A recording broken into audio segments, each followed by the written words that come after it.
Shalom Uvrahá, amigos da ONG, pergunta ao Rabino.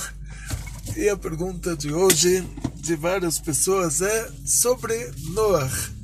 Noach é o Noé, da Arca de Noé, e os Midrashim estão divididos em relação a ele.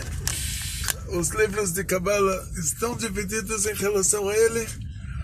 A Torá chama ele de tzadik.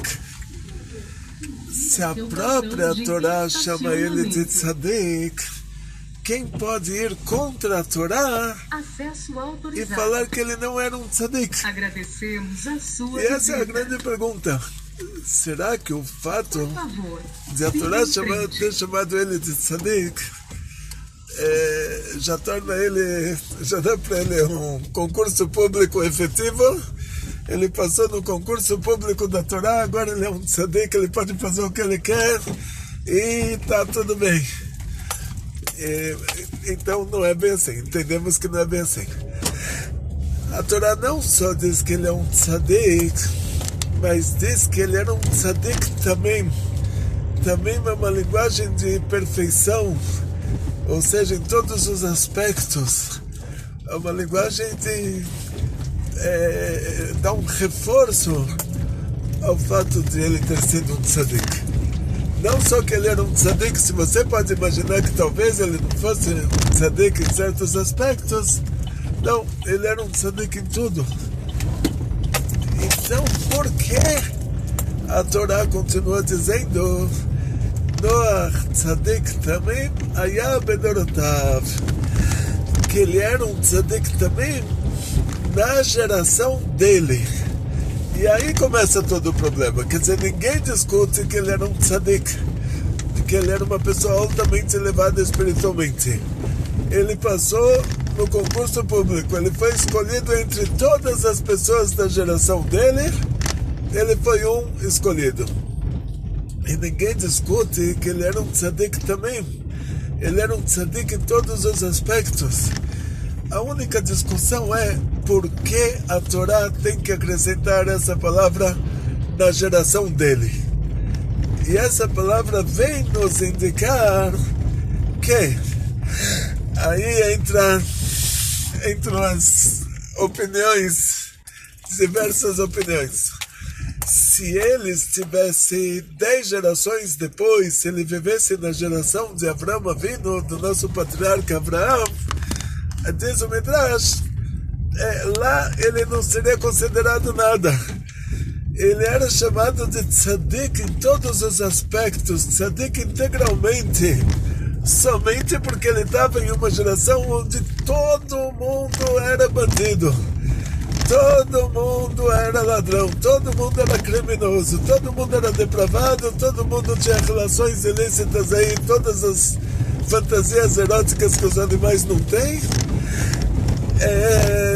Estou dizendo não em relação a homem e mulher. Se é em relação a homem e mulher, a Torá dá uma restrição.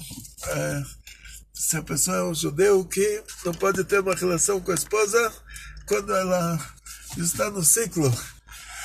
Nós estamos falando sobre isso. Estamos falando coisas assim com animais, com homem,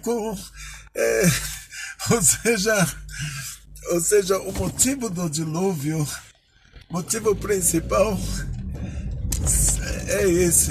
Eles eram grandes ladrões e eles tinham relações ilícitas, relações proibidas, tipo homem com animal, mulher com animal, coisas do gênero.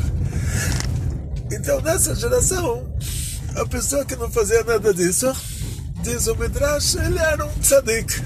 Ele não assassinava, ele não roubava, não tinha relações com uma vaca, vaca de animal, um animal vaca, e ele era um grande tzadik por causa disso. Mas se ele estivesse na geração de Avraham Avinu, ao lado de Avraham, ele não seria considerado nada. O outro Midrash diz, não, vamos analisar ao contrário. Se até naquela geração ele já foi considerado o maior tzadik, pessoa mais elevada do mundo. Imagina se ele estivesse na geração de Avraham Avinu, ele seria considerado mais tzadik ainda. Então, sendo que os Midrashim, eles têm opiniões contrárias, e o Zohar diz que a gente não precisa justificar um Midrash, e nem um Midrash do próprio Zohar. Até quando o Zohar traz um Midrash, ele se fala, olha, não precisa justificar esse Midrash, não precisa provar que essa história aconteceu, porque essa história pode ter sido um exemplo, uma parábola, é uma lição de moral, ou ela aconteceu, mas não nessa gravidade que aconteceu, não dessa forma. Pode ser que ela aconteceu, mas com menos intensidade, foi dado aqui um ênfase, ou pode ser que ela aconteceu exatamente assim. Mas quando os Midrashim trazem duas opiniões contrárias, às vezes eles estão falando sobre pontos de vista contrários. Ou seja, você olha para um copo cheio pela metade. Vamos ver agora qual é o seu interesse em relação a esse copo. Você quer vender a água ou você quer vender o copo? Então, se você quiser vender o copo, você vai falar para todo mundo, olha, esse copo, ele está meio vazio. Olha como esse copo é grande, olha como esse copo tem capacidade. Toda a água que colocaram nele, ele ainda tem capacidade de colocar o dobro. Se você está vendo e está querendo vender a água, aí você tem que falar, esse copo está metade cheio. Porque olha, estou aqui, já os clientes anteriores já levaram metade, só sobrou um pouquinho, corre rápido antes que não sobra nada. Então são dois pontos de vista contrários. Quando você quer vender o copo, o importante é que ele está meio vazio. Isso mostra que a capacidade dele é maior. Quando você quer vender a água, o importante é que o copo esteja meio cheio. Você está dizendo que ainda te sobrou mercadoria para correr antes que termina, mas que ainda tem. Então os Midrashim também, eles têm pontos de vista diferentes. E o ponto de vista é o que é considerado para nós um tzadik. O que é uma pessoa altamente elevada. E aí nós vamos analisar os nossos dois grandes tzadikim, que são o Noah e Avraham Avinu, sendo que os Midrashim falam sobre eles, que se Noah estivesse na geração de Abraão, aí um Midrash fala que ele iria ser um tzadik mesmo na geração de Abraão, o outro Midrash fala não, relativo a Abraão ele não seria nada. Isso é o que a gente vai analisar, qual era a diferença entre Noah e Abraão. E a primeira diferença básica é que, isso já mais tarde que eu aprendi na Yeshiva, quando estudamos sobre Noah e Abraão, na Rússia, nossos professores eram da Rússia. Muitos deles ficaram na Sibéria por terem ensinado Torá. Eles eram da época da União Soviética. Rabbi Futefas, meu professor de Hassidus, ficou 10 anos na Sibéria. E outros que pegaram penas talvez menores. Mas o que eles entendiam muito bem é que a Rússia era um país muito frio. E a Rússia era um país sem recursos. Você não tinha dinheiro. Então, ou você tinha dinheiro para comprar um paletó, ou você tinha dinheiro para comprar lenha e colocar na lareira. Se você comprasse um paletó, você iria estar muito bem, muito quentinho. Mas as pessoas à sua volta iriam estar friozinho. Ah, mas você iria estar mais quentinho do que se você colocasse lenha na fogueira, porque o paletó, o casaco, ele te envolve totalmente. E você está bem embrulhadinho. Então, esse que tem o casaco, ele está mais quentinho do que esse que colocou a lenha na lareira. Mas esse que colocou a lenha na lareira, ele ele se esquentou menos, mas ele fez com que todo mundo se esquentasse. Esse é o exemplo que os meus professores na Yeshiva de Kfar Chabad me deram. Eu não... eu entendi o raciocínio da coisa, que no Brasil não tem lareira. No Brasil não tem frio e nem lareira, e a gente não consegue andar de casaco também. Talvez as mulheres consigam, mas para os homens é mais difícil, que a gente já tem a nossa camada natural, proteção natural. As mulheres sempre querem ficar magrinhas, assim, para ficar mais bonitinhas, mas os homens não se preocupam tanto. E a gente tem a nossa camada interna, né? A nossa paletó interna, nossa camada de proteção. Então no Brasil não tem lareira, no Brasil dificilmente você vai usar o paletó, mas o raciocínio da coisa é esse. Um tzadik como Noah, ele é comparado a um grande rabino que você entra na casa dele, ele está rezando, ele está estudando Torá, mas se entra uma mulher com o umbigo de fora, fazer aquelas camisas que fica a barriga de fora, ele fala, Gewalt! Eu não vou olhar para uma mulher dessas, não vou responder a pergunta dela, porque olha como ela está vestida. Então ele é um tzadik, e ela, coitada, ficou sem resposta. Então, quer dizer, ficaram dois extremos. Um extremo é que ele é um tzadik perfeito, ele não quis olhar para uma mulher porque ela está com a barriga de fora. Então, ele é um tzadik em todos os aspectos.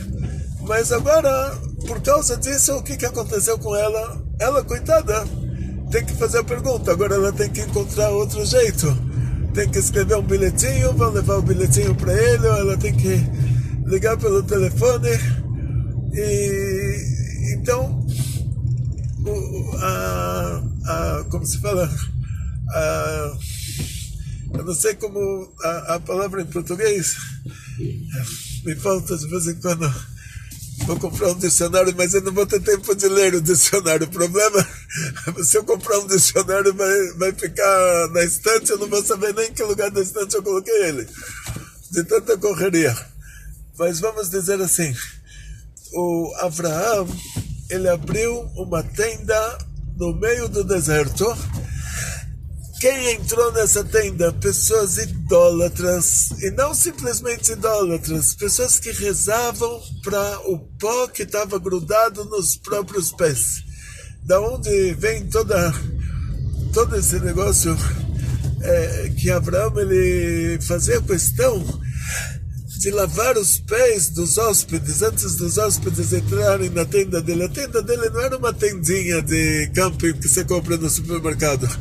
A tenda dele, ela era tão grande que tinha dificuldade em andar de um lado até o outro. Era uma distância grande de um lado até o outro. Então ele abriu as portas dos 4 lados. E cada pessoa que chegava, já avisavam ele, olha, pessoa à vista, gente à vista. Era um deserto, era fácil de ver que alguém estava se aproximando, ainda iria levar tempo para a pessoa chegar. Avraham Avinu já ia para aquela porta, já levava o baldinho de água dele, e quando a pessoa chegava, a primeira coisa, ele corria para convidar a pessoa para comer e beber na tenda dele. Mas antes da pessoa entrar, ele lavava os pés daquela pessoa, porque as pessoas antigas, uma das idolatrias era que o pó que grudava no pé dele, ele achava que isso era divindade. Ele achava que isso era Deus. Então, imagina até o ponto. Eles não eram simplesmente idólatras, mas olha o nível da idolatria. E Avraham Avinu estava cercado de pessoas assim, ensinava para eles Torá, dava comida para eles, dava bebida para eles, ensinava eles a rezarem para Hashem. Agora, o Noah, qual era o método do Noah? A Shitá. O método dele era o seguinte: ele estava construindo a arca. Então, as pessoas perguntavam, por que você está construindo isso? Aí ele falava, vocês estão se comportando errado. Por causa disso, vocês vão morrer. Vai ter um dilúvio, vai ter muita água, vocês vão morrer afogados. E só vai se salvar quem estiver dentro da arca. Então ele não tentava ensinar as pessoas a fazerem o certo. Ele falava, olha, eu estou fazendo certo. Agora, você não é como eu, então você vai morrer afogado. Entende? A preocupação dele não era ensinar as pessoas a fazerem certo. Tem Midrashim que falam que ele estava lá 300 anos avisando as pessoas, mas o jeito dele de avisar as pessoas era um jeito, era uma linha dura. Tipo, ele falava, olha, vocês são assim, vocês não prestam, vocês vão morrer. Não querem morrer, então muda o seu comportamento. Não é que ele ensinava, trazia eles para comer na casa dele, lavava os pés deles, tipo, tirava deles a idolatria de uma maneira muito sutil, muito delicada. Tipo, Avraham Avinu, ele não chegava para eles e falava, ok, você está rezando para o pó que você tem no pé? Ele não falava isso. Ele falava, olha, para entrar na minha tenda vou ter que te lavar o pé porque os tapetes aqui são muito caros. Ele dava um jeitinho, ele tinha um jeitinho sutil dele, sem dar um coice na pessoa logo de cara, sem dar uma patada na pessoa. Ele tinha um jeitinho sutil de tirar a pessoa da idolatria. Ele trazia a pessoa para casa, mostrava que bonito que é o trabalho divino, mostrava que bonito que é a Torá, ensinava a pessoa. O Noach não, o jeito dele de tentar aproximar as pessoas era ameaçando. É tipo você falar para alguém, olha, se você não se comportar certo, você vai, Deus me livre, não quero falar assim coisas que não é a nossa praia, né? Mas tipo, na Europa os europeus são durões. Os europeus são assim, no mundo inteiro. Se você pega, só por exemplo, né, a maioria das guerras do mundo, quem fez foram os cristãos, os europeus. E eles sempre foram durões. Isso é uma coisa que, quando você vai para vários países do mundo, você vê isso. Eu já passei por vários países, você vê onde tem uma colonização europeia, as pessoas são mais duronas. E quando você pega a história judaica, sendo que os europeus eles são durões, e os judeus que moraram lá, eles pegaram essa influência. Então você vê na história do Baal Shem Tov, ele trouxe para o mundo uma reforma na abordagem. Ele fez essa reforma de Noach para Avraham Avinu, do método Noach, do método de ensino Noach, que era ameaçar a pessoa, falar, se você não se comportar certo, você vai para o inferno, se você não se comportar certo, você vai morrer afogado, se você não se comportar certo, você vai Deus me livre, pegar uma doença. Ele mudou o método. O Baal Shem Tov, do método que aqueles palestrantes da época dele, que sempre ameaçavam as comunidades, achavam que dessa maneira eles vão trazer as pessoas de volta para o judaísmo, o Baal Shem Tov, ao contrário, foi contar para as pessoas a grandeza de Hashem, a bondade de Hashem, revelou para as pessoas o amor que Hashem tem por cada um de nós, revelou para as pessoas tudo de bom que tem no judaísmo. Então, essa é a diferença. O Noach, ele também tentou aproximar as pessoas, mas como ele tentou aproximar as pessoas? Por meio de ameaças. Vocês estão vendo essa arca aqui? Se vocês não fazem chuva, daqui a pouco vai chover, vocês vão estar fora da arca, vocês vão morrer afogados. Abraão não.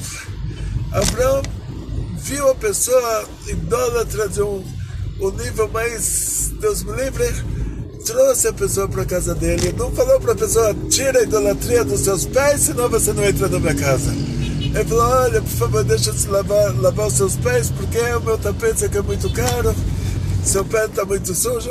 Então, eu acho que, assim, Talvez ele falou só, tenho que lavar seus pés porque o tapete está muito limpo, sem falar que o pé do outro está mais sujo, está muito sujo. De qualquer maneira, o método é diferente. Hoje nós encontramos no judaísmo esses dois métodos. Tem lugares, tem bairros em Jerusalém, bairros em Jerusalém, que passa uma mulher com a barriga de fora, ela leva uma lata de lixo na cabeça. Eu estou sendo delicado, pode ser fraldinha com todo o conteúdo também. Então, isso não é uma coisa que acontece uma vez por semana, pode acontecer todo dia. Faça a experiência, quer dizer, não faça a experiência porque você pode levar a própria lata de lixo também, não só o conteúdo, né? Não faça a experiência, mas saiba que tem lugares em Jerusalém, que se a pessoa passa vestido da maneira que, de uma maneira assim mais exposta, vamos dizer, a pessoa leva. Quer dizer, agora, imagina assim, uma mulher vem de um país que é um país quente, tipo uma brasileira da região norte do país, ela chega em Jerusalém num dia de verão, e ela está com as roupas que ela trouxe do Brasil, entre essas roupas tem uma regatinha. Aí ela colocou a regatinha, ela está com os ombros de fora, e ela passa num bairro desses, um bairro religioso em Jerusalém, e ela leva um grito, não sei, leva um grito, leva uma... Eu não quero entrar em detalhes porque eu tenho dó deles assim da educação que eles receberam, né? Tipo, entendo a educação deles lá em Jerusalém, naquele bairro específico. Eu estava em lugares em outros países com Hassidim, com pessoas dessa mesma linha ortodoxa de Jerusalém. Eles já se comportam diferente nos outros países. É uma coisa de Jerusalém mesmo. E é o método do Noé. É o método do Noé, da Arca de Noé. É o método do Noé. Ele fala assim, quer se aproximar da minha casa, vai se vestir primeiro. Não vou falar com você se você tiver com o ombro de fora. É o método do Noé. Agora, Avraham Avinu não. Avraham Avinu vai falar, surpresa, você veio me visitar, você acabou de ganhar uma camisa que você coloca ela te cobre até o cotovelo. E você acabou de ganhar uma saia que ela chega até o seu joelho. Olha que bom, você veio me visitar, você já ganhou 2 presentes logo na entrada da casa. Essa é a diferença. Hoje a gente pode ver assim, nas linhas racídicas, a linha do Chabad. Eu estudei em Kfar Chabad, e toda sexta-feira a gente tinha meio-dia livre de Shiva, no lugar de ir para a piscina, no lugar de... a gente ia para Tel Aviv, para a estação central, estação de ônibus, colocava uma mesinha cheia de tefilim, e cada soldado que passava falava para o soldado, vem colocar tefilim a 1 minuto. Imagina eu, 1 minuto, todo mundo sabe que qualquer coisa que eu faço... Então me levou mais do que 1 minuto. Mas na hora que eu falava 1 minuto, ele pensava que era 1 minuto mesmo, mas 1 minuto é só para mim colocar o tefilim nele. Depois ele tinha que falar o Shema Israel. E aí eles agradeciam. Teve um soldado que me falou que ele veio do Líbano, naquela época tinha uma coisa ou outra no Líbano. O Líbano nunca foi um lugar assim 100% calmo, né? E ele... Deus me livre, assim, não tinha conseguido colocar tefilim até sexta-feira à tarde. E a pessoa agradeceu, falou, não fosse você aqui, não colocaria tefilim hoje. Ou seja, tem 2 jeitos de você ensinar Torá para alguém. Um jeito é falar para ele, você não coloca tefilim? Tá vendo? Você está se comportando errado. O outro jeito é levar o tefilim para ele, é colocar o tefilim nele, falar, olha, estava gostoso, que legal, você falou Shema Israel, compra um tefilim para você e coloca todo dia. Ou seja, esses dois métodos, eles vão ser a diferença entre o Noah e Abraão. O Noah, ele estava na arca, ele estava protegido. É como um judeu religioso, que ele está morando num bairro religioso, ele está numa sinagoga religiosa, ele está vestido com meias brancas até o joelho, com peota até os ombros, com um streimel, com capotke. E ele, vamos dizer assim, ele está feliz que ele é um judeu religioso. E se alguém não é religioso, ele vai falar para ele também, você vai sofrer por causa disso. Sem entrar em detalhes, outras coisas que ele pode ter falado. Mas vamos dizer, no melhor caso. Agora, o Avraham Avinu é como um Chabad. O Rebbe de Lubavitch, que ele mandou casais para lugares que são verdadeiros fim de mundo. Para ir lá ensinar Torá na China, no Japão, no Vietnã, na Índia, não tem um lugar no mundo que não tem um Bet Chabad. Até lugares assim que você nunca imaginou. Tem lugares que o Bet Chabad funciona lá e não pode ser publicado por causa de motivos de segurança. Mas todo lugar tem um Bet Chabad. Ou seja, se ele está exposto, se ele funciona na casa de alguém, mas sempre tem, porque o Rebbe mandou para cada lugar do mundo um sheliach, um emissário, e a função desse emissário é ser o representante do Rebbe naquele lugar. O Rebbe não pode ver pessoalmente ensinar a Torá naquele lugar, então ele mandou alguém para ensinar no lugar dele. Esse é o método de Abraão. Esse é o método do nosso primeiro patriarca. O método do Noah é se fechar e falar, olha, quem não está fechado aqui junto comigo dentro da minha arca vai morrer afogado. São dois métodos diferentes. Os dois estão certos. Esse que vai ser o problema agora. Os dois métodos estão certos. Ou seja, a pessoa que se fecha, estuda a Torá e fala para o outro, você não está estudando a Torá, você vai sofrer, ele está certo. A pessoa que não se fecha, ele vai até o outro, ensina o outro a Torá, ele também está certo. Aí entra esse detalhe que a Torá fala, o Noah, ele era um tzadik, ele estava certo, ele era tzadik em todos os aspectos, mas na geração dele.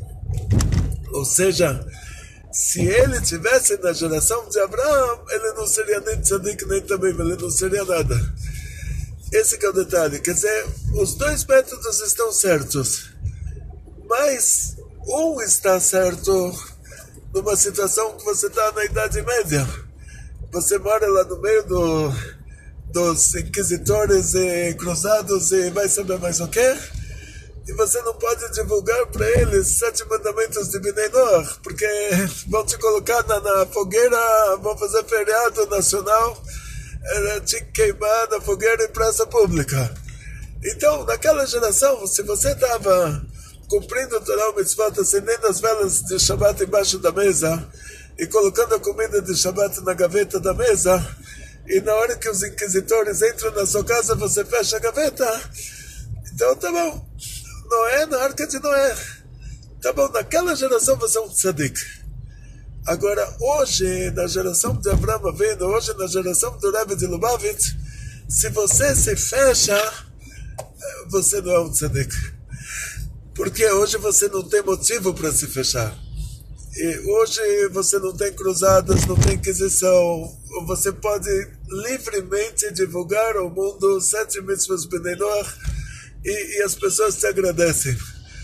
Então hoje não tem motivo para se fechar, não tem motivo para falar, olha, eu vou para Israel, vou estudar no Yeshiva, não vou sair de lá. Você vai estudar no Yeshiva para aprender mais, para poder ensinar mais. O objetivo é ensinar o próximo. O objetivo é ensinar a Torá. Não é ir para Yeshiva para se fechar, para ficar fechado. Então, essa que é a diferença, entende? A gente também tem Yeshivot. O Chabad também tem Yeshiva. Eu estudava a semana inteira, 16 horas por dia.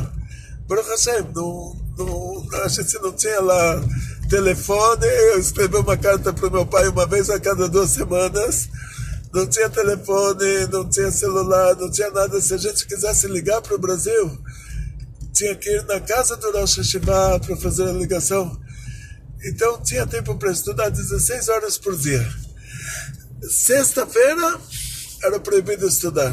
A gente tinha que ir para Tel Aviv, montar uma barraquinha, camelô dos tefilim. Camelô dos tefilim. Montar uma barraquinha do lado dos camelôs, eu estou lá com o tefilim, passa um soldado, Hayal, bolener tefilim, daqá, já são daqá, 4 minutos. Ele pensou, ele ouviu daqá, ele ouviu 1 minuto, mas ele ouviu isso 4 vezes, só ele não fez as contas, que 4 vezes 1 minuto são 4 minutos. Mas no fim, graças a Deus, não só que ninguém reclamava, todo mundo agradecia. Então esse é o método de Avraham, esse é o método que o Rebbe nos ensinou. Se você estivesse vivendo na época da Inquisição, na época das Cruzadas ou na época da União Soviética, e você estivesse fechado dentro de casa cumprindo o Torah Mitzvot, tá bom, naquela geração você é um tzadik.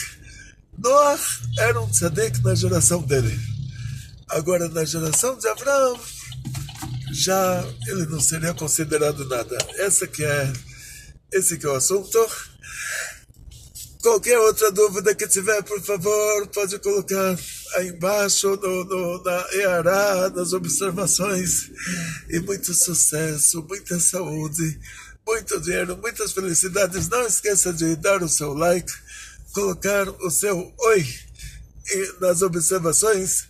O seu oizinho pode ser qualquer coisa, para que o próprio YouTube, na hora que tem movimentação, aí eles sugerem a nossa aula como sugestão, e muitas pessoas que estão no nosso grupo de estudos no WhatsApp, muitas pessoas que entraram em contato com a gente, eles receberam uma sugestão aleatória do YouTube por causa das observações que vocês colocam, por causa dos joinhas que vocês colocam. Pessoas que estavam distantes receberam a nossa aula como sugestão, assistiram, gostaram, viram que tem conteúdo, graças a Deus. A gente estudou para isso, então eu também tive que estudar. 7 anos estava em Kfar Chabad, mas não estava fechado a semana inteira. Chegava sexta-feira e algumas horas para Tel Aviv para divulgar o judaísmo. Então, ficar fechado, quer dizer, Noé na arca de Noé, Noach Batevá, isso não é para a nossa geração, que é a geração de Abraão Avinu. Isso era para a geração das cruzadas e da Inquisição. Hoje, na nossa geração, ninguém tem que ficar fechado, todo mundo tem que ensinar o próximo. Hashem está feliz que a gente está ensinando os outros, porque todos nós somos filhos de Hashem. Imagina, se alguém ensina o seu filho, você está super feliz. Alguém ensina a Torá para o seu filho. Então, imagina, o filho está perdido na selva e uma pessoa chega lá, salva a vida dele. Então, isso é o certo. Ou seja, a gente aprende de Noah, aprendemos a nossa lição, aprendemos de Noah que a gente não tem que ser como Noah. A gente tem que ser como Avraham Avinu. Novamente, então, Atzlachá, Briut, Parnassá, Beshefa, muito sucesso, muita saúde, muito dinheiro, muitas felicidades, tudo de bom e muita alegria. Bekol Tov.